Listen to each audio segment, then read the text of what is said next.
Y esta miniserie es justamente esa información. ¿De dónde viene? Porque es importante frente a lo que estamos viviendo y frente a lo que vamos a vivir. Adelante. Principal causa directa a las adicciones en la sociedad estadounidense. Ninguna otra droga en la historia como el fentanilo había acabado con la vida de tantas personas en el mundo. ¿Qué ha ocasionado que estemos frente a una droga tan letal y distinta a las demás? Para entenderlo es necesario remontarnos a su primera aparición en 1959, cuando el Dr. Paul Janssen lo sintetizó por primera vez en Bélgica, con el objetivo de crear un analgésico potente y de acción rápida para utilizar en pacientes que sufrían enfermedades que ocasionan dolores intensos como el cáncer. Así, el fentanilo reemplazaría a la morfina.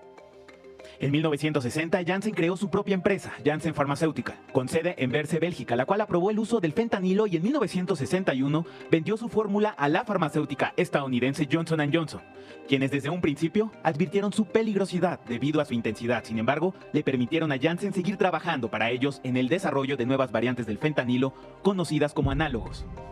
Para 1963, varios países de Europa Occidental ya utilizaban el fentanilo mezclado con diversos analgésicos.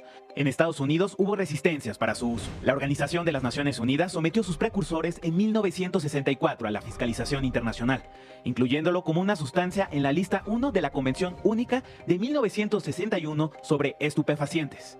Sería hasta 1968 que el regulador estadounidense, la Food Drug Administration, autorizó su uso médico únicamente diluido con droperidol, un sedante patentado por Johnson & Johnson llamado Inovar. En un principio, Inovar tuvo éxito en hospitales supliendo a la morfina, especialmente en pacientes con patologías cancerígenas y en operaciones muy intrusivas.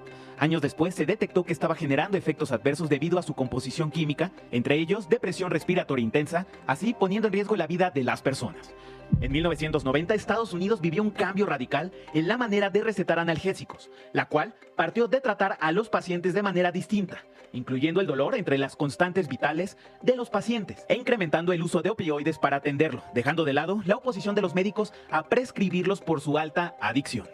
Entrados los años 90, se vivió el boom de los opioides. La familia Sackler, dueños de Purdue Pharma, comenzaron a multiplicar su riqueza debido a las altas ventas de un fármaco de su producción, el OxyContin, un fármaco de la familia de los opioides que comenzó su producción en 1995, el cual fue promocionado como una pastilla que aliviaba el dolor de manera prolongada, por lo que los pacientes únicamente tendrían que tomar 2 al día.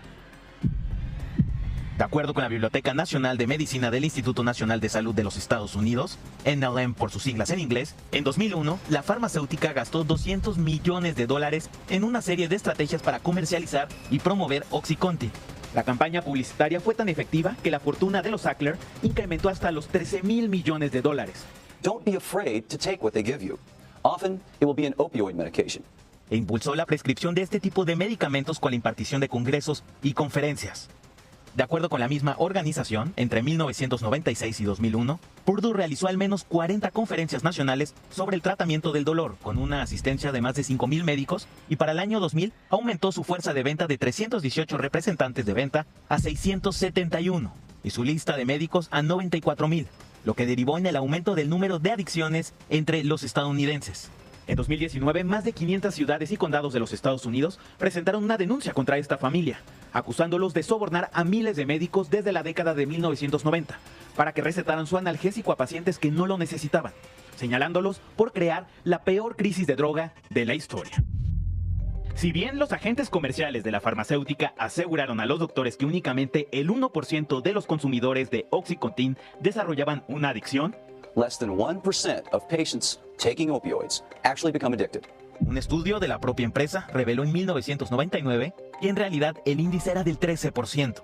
Tan solo en 2012, de acuerdo con los Centros para el Control y Prevención de Enfermedades, la Agencia Nacional de Salud Pública de los Estados Unidos, en el país se prescribieron 259 millones de recetas para analgésicos opiáceos, una cantidad que equivalía casi a un frasco por cada habitante de la nación. Si bien el fentanilo comenzó a aparecer en el mercado negro en la década de los 70, tras su desarrollo en 1960 como un analgésico potente para uso médico, su distribución ilícita se intensificó en el siglo XXI. La evolución de sus componentes la llevó a convertirse en una de las drogas más letales y adictivas del mercado, incrementando su popularidad entre los grupos del crimen organizado.